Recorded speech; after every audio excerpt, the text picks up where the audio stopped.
പ്രസംഗിച്ചുകൊണ്ടിരിക്കുന്ന, അവരെ കൃപാസന പത്രം കൊടുത്ത് അവരോടൊക്കെ സുവിശേഷം അറിയിച്ചുകൊണ്ടിരിക്കുന്ന സമയത്ത് പെട്ടെന്നൊരു ടണൽ രൂപപ്പെടുകയും ഒരു മഹാ ഇരുട്ടിലേക്ക് ഞാൻ പ്രവേശിക്കുകയും എൻ്റെ കൂടെയുള്ളവരെല്ലാം നഷ്ടപ്പെട്ടു പോവുകയും ചെയ്യുന്നൊരു അനുഭവം എനിക്കുണ്ടാകുകയും ആ പ്രഭാതത്തിൽ എഴുന്നേറ്റ് നോക്കുമ്പോഴാണ് ഈ ദുരന്തം നടന്നതുമെല്ലാം. ഞങ്ങളെ വീടിന് നോക്കിയാൽ കാണാവുന്ന ദൂരത്താണ് ഈ പ്രളയം. കുട്ടികൾ പഠിക്കുന്ന സ്കൂളിൽ അവരെ ക്ലാസ്സിലെ കൂടെ ഉണ്ടായിരുന്ന കുഞ്ഞുങ്ങളുടെ ബന്ധുക്കളൊക്കെ നഷ്ടപ്പെട്ടു. കൂടെ ഉണ്ടായിരുന്നൊരു കുഞ്ഞ്, അവരുടെ കൂടെയുള്ളൊരു കുഞ്ഞ് നഷ്ടപ്പെട്ടു. അങ്ങനെ ഞങ്ങളെ സ്കൂളും മേപ്പാടി എന്ന് പറയുന്ന സ്ഥലത്താണ് പിള്ളേർ പഠിക്കുന്നത്. ആ സ്കൂളും അതിൻ്റെ ഏരിയയിൽപ്പെട്ട സ്ഥലങ്ങളിലും ഈ ദുരന്തം നടക്കുമ്പോഴും പരിശുദ്ധ അമ്മ ഞങ്ങളെ കൊണ്ട് പ്രാർത്ഥിപ്പിച്ചു.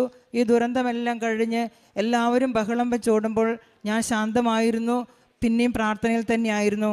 അപ്പോഴും അമ്മയുടെ സ്വരം ഇതായിരുന്നു: പ്രളയത്തെ ഓർത്ത് നിങ്ങൾ ഒത്തിരി ഭാരപ്പെടേണ്ട, പാപത്തെ ഓർത്താണ് നിങ്ങൾ